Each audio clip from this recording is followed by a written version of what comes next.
For more on the ties between the Philippines and China, we're joined by Reuben Mondejar. He's the president of the Asian Studies Association of Hong Kong.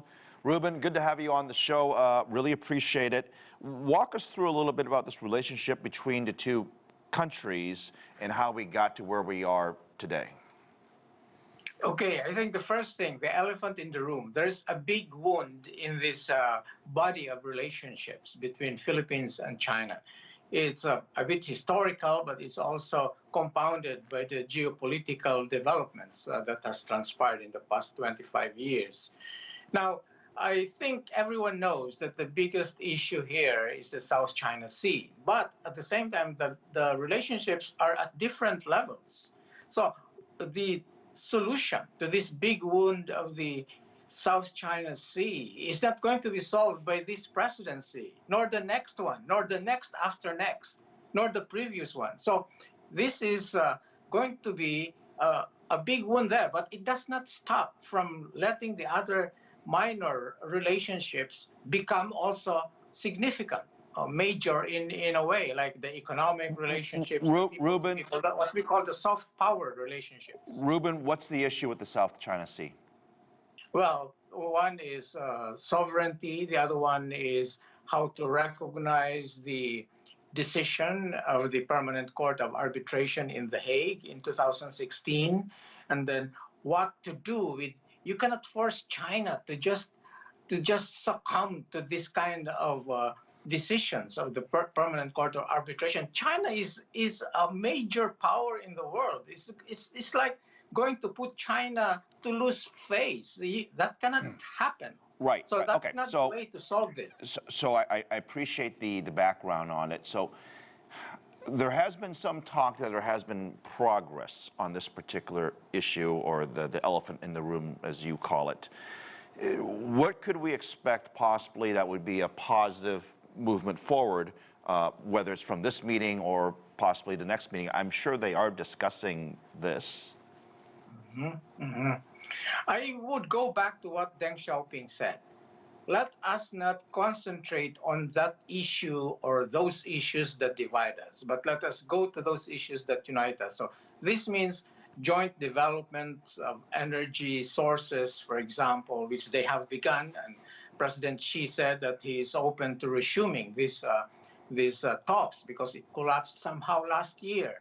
So those things, and then all these other things, the $800 million deals that are being talked about in this trip of President Bongbong Marcos.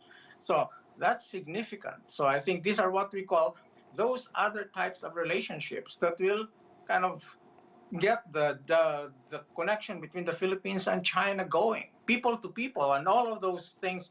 And let's let the South China Sea issue kind of stay where it is. Let's put it on hold, because when there is more globalization, meaning trade, economics, people to people, all of that, then nobody will be interested anymore to fight over the South China Sea. And you know, all the countries in the ASEAN are watching this visit because President Marcos is doing a very, very tight balancing act between the US and China, between the China and the ASEAN countries, between Philippines and the domestic public sentiments in the Philippines concerning the South China Sea, which the Philippines call West Philippine Sea. As you know, Reuben, and you alluded to this, is that Asia in particular is in a very unique situation, specifically the Philippines, that they traditionally have been friendly and friends with the United States as an ally, essentially on the economic front, and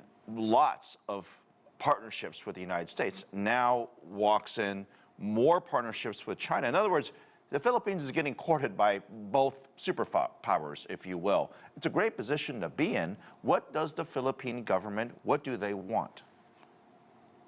I think I would say it's a diplomatic skill on what topics that are sensitive, those topics should be avoided.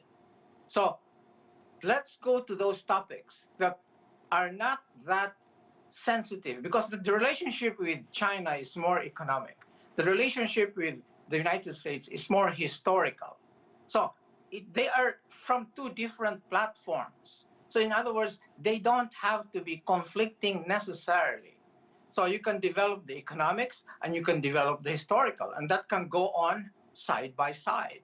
So, and now the problem has been sort of looked at by many eyes, including the ASEAN. Remember, the Philippines was the first country to open diplomatic relations among the ASEAN countries with China in 1975, I think it was. So it was a leader in that. It's also the only country that brought China to an international court under the auspices of the United Nations. So in other words, there are many things that the Philippines is doing that the other countries in the ASEAN, the 9 other countries, are looking at. How does the Philippines navigate this very complex historical and economic situation? Reuben, really appreciate the background and insights on this, as you say, complicated issue. Obviously, you're watching it very closely. Our friends in Asia are watching it closely, and I'm sure the folks in the U.S. and folks that are thinking about China are watching this very closely. We will talk again. Really appreciate the background on this. Thank you.